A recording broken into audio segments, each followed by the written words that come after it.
Баршаңызға сәлем. Бүгін біз Teachshare цифрлық білім беру платформасын талқылайтын боламыз.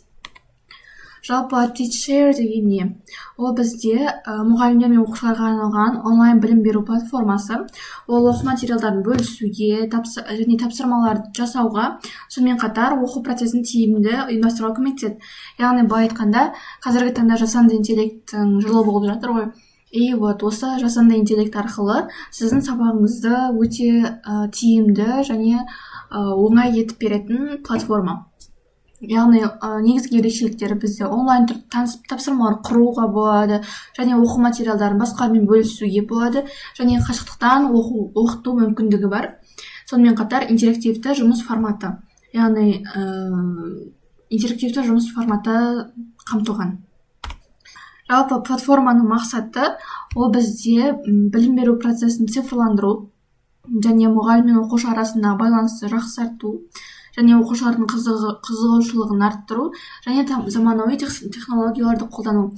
Жаңа айтқанымдай, қазіргі таңда жасанды интеллекттің немесе жаңағы әртүрлі цифрлық платформалардың жылы болғаннан кейін және қазіргі таңда альфа ұрпақтар сол нәрсеге көбірек қызығушылығы бар және сол нәрсені жақсы меңгеретін болғандықтан осындай көптеген цифрлық платформаларды пайдалану керек деп ойлаймын.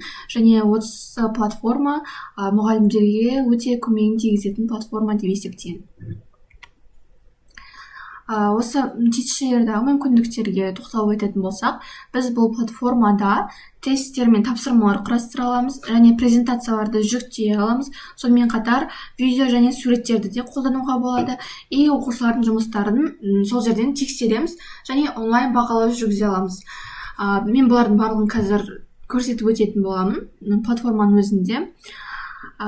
Яғни сіз бір тақырыпты жазу арқылы ғана тапсырмалар мен тесттерді, жиынтық бағалауларды тез-ақ құрастырып алуға болады. Оны параққа шығарып, былай алып баруға болады, жасатуға немесе сол онлайн түрінде алуға да болады. Яғни қашықтықтан оқытуға таптырмас платформа.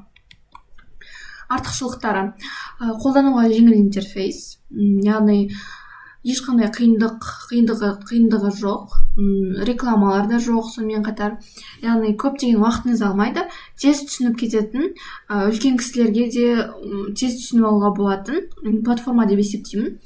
Және уақытты үнемдейді. Екінші, мысалы, жаңа айтқандай, тек 1-2 минут қана, 3-4 минут қана уақытыңыз алады. Және сонымен қатар көптеген уақыттарыңызды үнемдеп қаласыздар. Қашықтықтан оқытуға ыңғайлы. Сіз тапсырмаларды осы жерге, сабақтарыңызды жүктеп және классыңызды жүктеп осы жерге басқа оқушыларға көрінетіндей етіп қойсаңыз болады.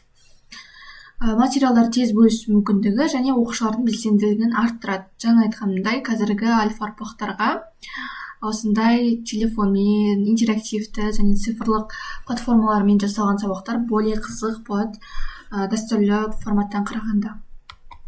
Кемшіліктеріне тоқталып өтетін болсақ, бұл платформа интернетке тәуелді және кей функциялар шектеулі болуы мүмкін, яғни ақылы болуы мүмкін, және техникалық құрылғы қажет болады. Сонымен қатар, барлық қолданушыларда цифрлық дағдылары бірдей болмайды. Яғни барлық адам бірдей түсіне бермейді деген секілді ғой.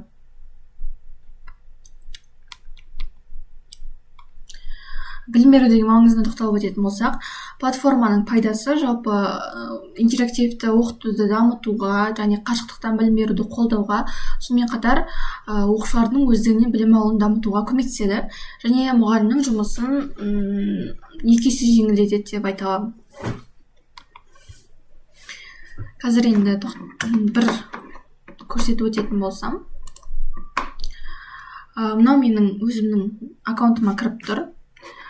Мысалы, мына жерге біз просто тақырып жазсақ, ол бізге уже сабақты істеп береді. Қазір мен мысалы past simple деп өзімнің тақырыбымды жазайын. И мында сыныпты таңдаймыз. Мысалы, мен 6-шы сыныпқа давайте. И уақыт. уақыт бізде 30-45 минут. Мұнда слайдтар жасауға болады, немесе сабаққа план жасауға болады. Сонымен қатар тапсырма. Мұнда тапсырма.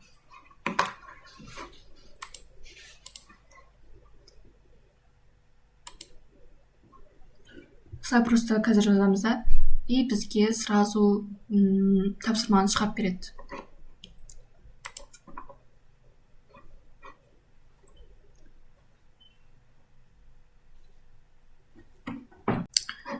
Вот, бізде 1-2 минутта ғана шықты.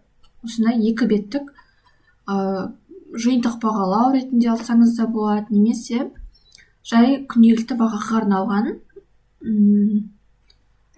тапсырма ретінде алсаңыздар болады. Вот, барлығы қамтылған. Past simple'дың не екені және қандай формулада қолданылатыны барлығы жазылған, и тапсырмалармен бірге. Және соңында осындай тоже ұзақ мерзімді тапсырма қосқан. Вот, осыны біз алып, осы жерден просто публиковать етсек болады, немесе өзімізге сақтап алсақ болады. И біз оны алып, кәдімгідей распечатка жасап, оқушыларға берсек болады. Вот, например, осылай классты таңдап, просто публиковать етеміз, и ол классқа көрініп тұрады.